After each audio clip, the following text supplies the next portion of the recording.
And good morning, everybody, and welcome to a brand new Fanatical Elves pregame show here with the Brownies getting ready to play the Cincinnati Bungles at 1 o'clock.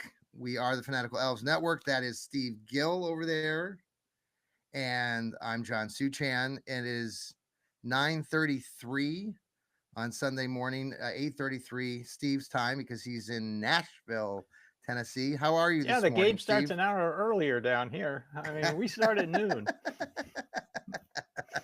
So How's it? I won't tell you what's going on. I won't ruin it for you. I'm in an undisclosed location. If some of you who follow my podcasting, you probably don't recognize where I'm coming from. So I'll let you guess that. If you're watching us right now live on Facebook, on the X, on YouTube, we appreciate you. Please listen to us, the show on Apple and Spotify. Maybe on your drive up to the game, or if you're in the train on the way to the game. I know my wife and I are headed up to the Puritas location to hit the train and get up to the Cleveland Brown Stadium here very shortly. So we're excited about that. Steve, what are you excited about this morning? Well, first of all, anyone who guesses where is, you Yes. win absolutely nothing. So let's just clear that out there. What am I looking forward to? Well, it's Middle Tennessee Browns backers have their annual pregame tailgate. It'll start at 10 o'clock. I when I was president, I'm the one who started it. So I Yes. am very happy to It go. My wife continues. and I, we always go to the first game. We pay our dues, even though we don't have to. The Cleveland Browns gave us lifetime memberships for our 15 years of service, Excellent. but we still support the club by paying dues. Looking forward to Ernie Nagy, who is the president, smokes a mean pork butt. So we're going to have some barbecue and it's going to be nice. But what am I looking forward to? Well, it's game one, week Mm, one. hmm Hopes are high. I mm. haven't been, my mood hasn't been turned sour yet. So I'm looking forward to that. No, I'm not. High expectations. I think it's a winnable game. It is Mhm. Cincinnati. If you read my preview article, they again this year are starting two new offensive linemen, two new guards. Mm, So the interior pass rush ought to be very interesting with hmm Mason Graham and Malik Collins. And I'm going to assume that Miles Garrett is going to be everywhere hmm on the D line. I'm looking forward to the front seven. I think this is an extremely strong front seven. Offense, I can't wait to see how they get the running game going. hmm With Joe Flacco, the master of play action, I want to see how it works. And I'm really curious to see if Al Golden, the Cincinnati defensive coordinator, is going to put Jerry Jeudy in single coverage. You Yes. know, sometimes defensive coordinators are extremely arrogant. So I'm curious to see what he's going to do. Right. So Yep. Yep. Miles Garrett, speaking of Miles Garrett, traditionally 10 sacks now against Joe Burrow, the most against any one single quarterback in the NFL. I imagine that Miles will be ready and willing to get after him. I predicted at least 2 sacks today against Joe Burrow to get the season off to the right foot for him and hopefully the team. Should be a lot of fun. The 2 years or 3 years ago when they had that home game, there's the video of Miles just toying with the offensive lineman, like it was a backyard brawl. Making mincemeat of the offensive line. So looking forward to that. And like you are mentioned, I mean Mason Graham, Carson Schwarzenegger had me really excited and pumped for this season. I hope that they can deliver. I know it'll be their first game, so there will be some rookie jitters, I imagine. But yeah, Jerry Jeudy, like you mentioned too, boy, that is interesting. I'll be watching that too since you pointed that out. I'll pay you know, attention to that. DBs aren't the greatest in the world. Yeah. So I'm curious to see who is going to step up. Is it going to be Thrash? Is it going to be Tillman? I'm just curious. I'm also curious how they're going to use Harold Fannin. I don't you think? Do you think Joe So Flacco? I have a sense like he's really going to try to distribute the ball. I think like we're going to see some stat early in the game that says he's already thrown to like 5 or 6 different people in this game. yeah, him and I can't wait to see how him and Njoku, his new best friend, click, and how that works out to stretch the field. Mm-hmm. I'm assuming they're going to try to get the screen game going, get Cincinnati running back and forth and Mm-hmm. wearing them out, Yeah. and get the tight ends involved to get the linebackers out of the box, Mm-hmm. and then start hitting downfield. See if they get Judy or Tillman or Thrash or somebody Mm-hmm. down there. I am also going to assume that Isaiah Bond is probably going to be inactive, which it should be that way. I mean, Uh-huh. a little early for him to jump in right away. Um. Okay. So let's backtrack just real quick. There was some news that broke yesterday. Quinshon Junkins, the second round pick of the Browns, did finally sign, or it's been reported that he is will sign or has signed. I'm not sure technically which one it is. It's 4 years, $11 million guaranteed money. Some people are bickering out there in La La Land that the Browns should have done this 3 months ago. This just shows how what a crappy organization they are. And I'm like, what the hell? What is wrong with people out there? If you say that out in social media, and there are some of you who just did say that in social media, La La Land, you're an idiot, and you don't deserve to be a Browns fan. I'm sorry. You have no business. You have no knowledge of this. What's going on? It just drives me nuts. So, and you know who you are. So if you're the one who went out there and said, "Hey, the Browns should have done this 3 months ago. What are they waiting around for 3 months to sign this guy and give him the guaranteed money?" I mean, just back off, dude. Like you shouldn't be a Browns fan. Okay, I've had my say. It's really annoying to see some of those people reporting that yesterday. I'm like, they have no knowledge of any of this. I mean, Steve, you have more knowledge. You have people on the inside that have. Yes, and I'm Yes, going to yes. drop some knowledge. Thank you very much, The Steve. Browns have been And if working yeah, with the league up to this point to get this investigation over. That they already had the contract in hand, ready to go. The guarantee. There mm, was this rumor that the Browns didn't want to give him guaranteed money. That was a load of crap.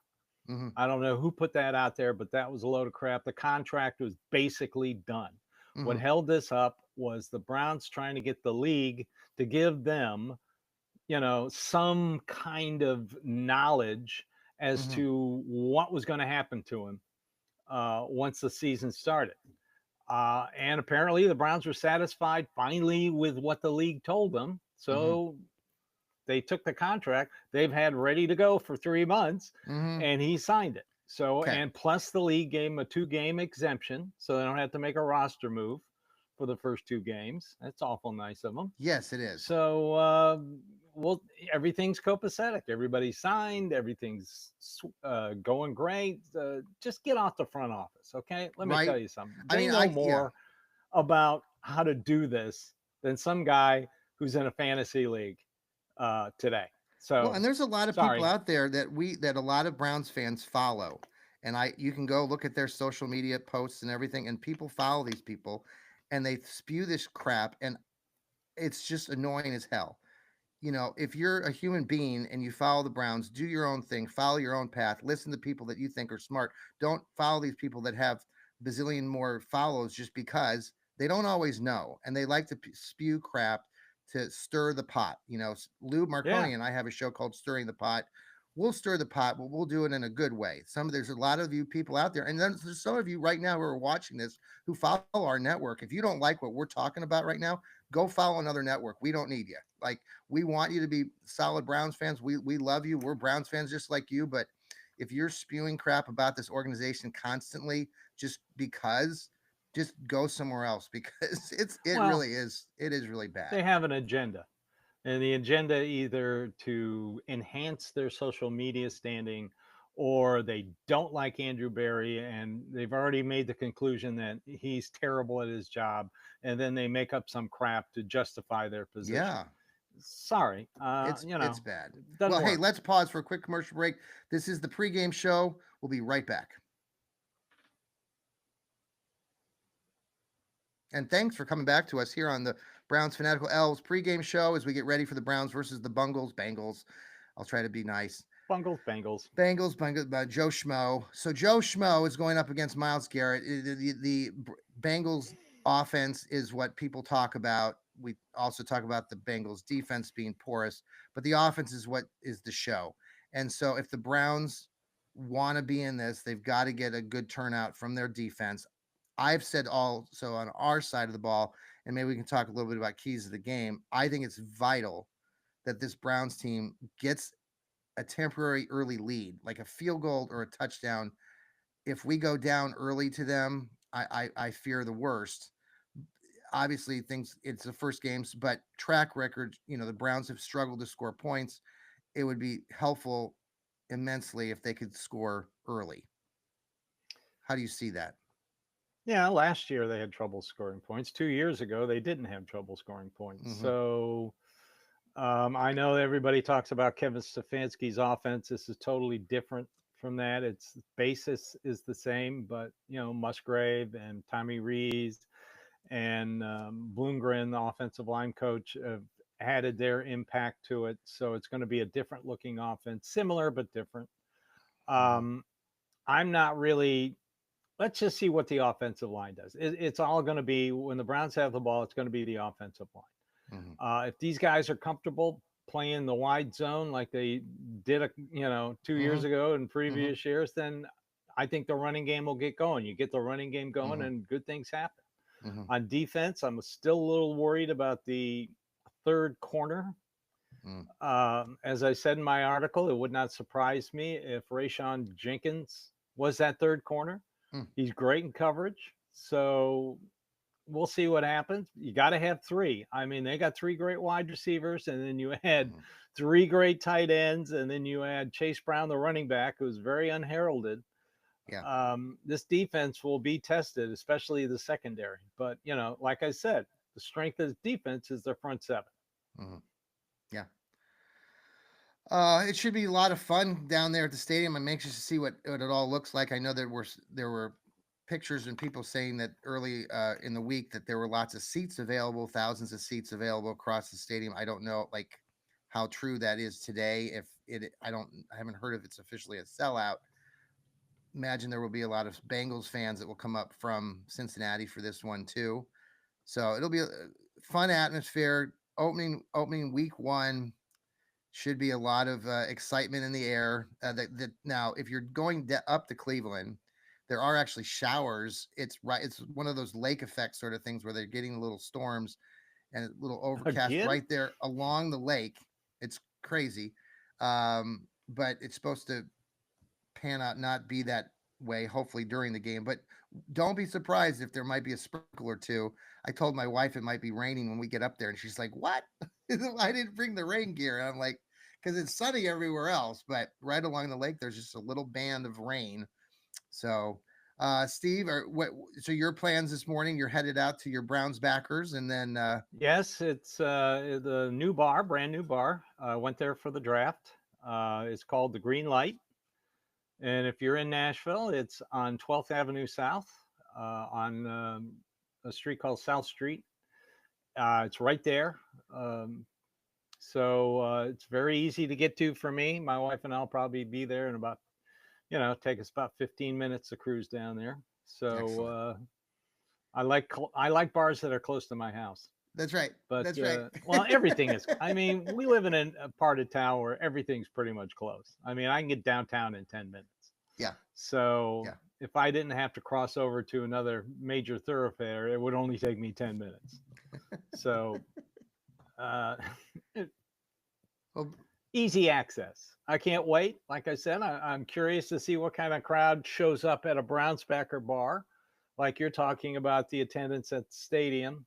You can really gauge how a season is going to start in the eyes of Browns fans by the first game attendance. And, like me,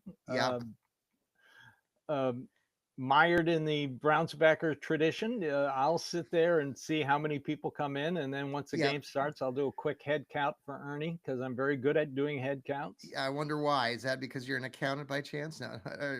No, I can quickly count people. He's good with numbers. Years of experience, 15 years of being the president of the club. Yes. So I'm curious to see how many people show up. Are you expecting? Do you think there will be a good crowd there? I think there'll be a good crowd. It's a smaller bar, but it's got outdoor access. So it's got an outdoor bar and an indoor bar. It's got a nice little patio. Yeah. It's a beautiful day here. I think it's going to get up to 79 degrees. Nice. So it'll be a nice day to just. Yeah, the weather long term. I was just up here, at least in Columbus. We're not too far from you, but the long range forecast the next 2 weeks is gonna be like in the mid 80s, like forever, starting later. Yeah, this lower week. 80s So, here. yeah. So, well, it would be a lot of fun, Browns fans. Please be safe when you're out there. Root hard. Be great fans. Don't be disruptive. I know it's a lot of excitement. A lot of people have been already at the Muni lot since Friday night, ready to party, and I'm sure they're doing that right now. But please be safe and enjoy everything, every moment. We will have a post game show here. I believe, Steve, that Sam down there in Dallas, he's going to try to start us on a post game show. So if you're available, Steve, you can always join us. I'm going to try to join Sam after the game on my ride home. Depends on my mood. That's right. Hopefully, we're all in a great mood. Rain or shine, we will have that post game show. We will be doing Stirring the Pot tomorrow night. Steve will also be doing his Dog Pound South show tomorrow morning. So tune in for that. And we'll hopefully have a Victory Monday to celebrate Browns winning the opening game. I'm still just excited about college football yesterday. I mean, Ohio State shellacked Grambling. I like that quarterback for Ohio State. There's some pretty good quarterbacking going on right now that I'm seeing around the country. My alma mater, Vanderbilt, went up to Virginia Tech. They trailed 20-7 at halftime and won 44-20. Wow, I didn't know about that one. Well, cool. They if it weren't for two Vanderbilt turnovers, Virginia Tech wouldn't have had 14 of those 20 points. Oh my gosh! In the first half, but then so they turned Clark Lee and the Commodores just unleashed. Now, who did Diego Vanderbilt play last week? They beat Georgia's Southern Carolina State. Okay, so they beat them 45 or 52 to nothing or something like that. But yeah. And it's always a Vanderbilt. They unleashed Diego Pavia. Get used to that name, people. Pavia. He's the most hated quarterback in the SEC. Why is this? Because he makes about $2 million. Oh, for Vanderbilt. Vanderbilt can afford it. There's a great article in Bloomgren magazine of Nick Saban whining that nobody wants to play for the SEC anymore. I saw part of that. Because they can't get paid. And I responded to it by saying, not at Vanderbilt. They got the boosters to afford it. Interesting. Well, and it's always a good day when the team up north gets slacked like they did. That was the other thing. That was the other great time. Anytime that team up there loses is wonderful. Well, I literally stay up just to see them lose because they're I did learn that early on as growing up here in the Buckeye State. So, and see their 5-star quarterback recruit who got all that money melting down on the sideline was. Oh, these kids are so immature. Some of them are just really immature. They don't and the issue, Steve. We could get into this and talk an hour about it, but everything that we see now, I mean, everything, and even stemming from the pandemic and all this stuff, and the kids that there's a lot of stuff that has happened over the last 5 or 6 years, and these there's a lot of great kids out there, but there's a lot of other kids. There's a lot of kids too that have a lot of things are going on because they haven't matured mentally and they don't know how to handle adversity, and they want to they want to argue with their teammates, and I also blame coaching on that too a little bit, but I'm a little less on coaching because the coaches are being inundated with a lot of these kids that I just said who don't know how to handle adversity. And so that's something that all of us need to learn how to do better. So Well, Steve, have a very good rest of your time down there in Nashville. We're going to head up to Cleveland, my wife and I. Looking forward to that. Getting up there, going to ride the tram up to the stadium and start woofing and bring home a victory. Have a good time, John, and everybody out there. Just remember, go Browns. Game day, baby. Bounce with the funk. Bounce with the funk. Bounce with the funk. Bounce with the rhythm. Bounce with the rhythm. I said, bounce with